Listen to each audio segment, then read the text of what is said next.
berbasis di pinggiran selatan Beirut, Lebanon. Serangan tersebut menargetkan gedung Al-Qard Al-Hassan hingga mengalami kerusakan parah. Serangan tersebut menandai perluasan serangan Israel terhadap kelompok Hizbullah yang didukung Iran setelah 1 tahun pertempuran lintas batas yang meningkat pada akhir September menjadi perang besar-besaran. Saat ini Al-Qard dilaporkan punya 30 cabang di mana 15 diantaranya terdapat di Beirut.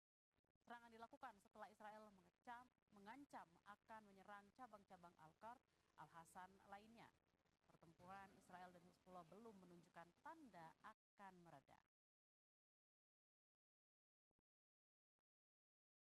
Petugas berupaya memadamkan api yang berasal dari roket yang diluncurkan dari Lebanon ke dekat kota Rosh Pina di Israel Utara. Militer Israel melaporkan sekitar 160 proyektil yang ditembakkan kelompok Hizbullah telah memasuki wilayah Israel. Hizbullah mulai menembakkan roket ke Israel sehari setelah serangan Hamas pada tanggal 7 Oktober 2023. Setelah setahun saling serang dengan Hizbullah, Israel melancarkan invasi darat ke Lebanon Selatan pada 1 Oktober lalu dan sejak itu telah mengirimkan ribuan pasukan. Dalam setahun terakhir, hampir 50 warga Israel tewas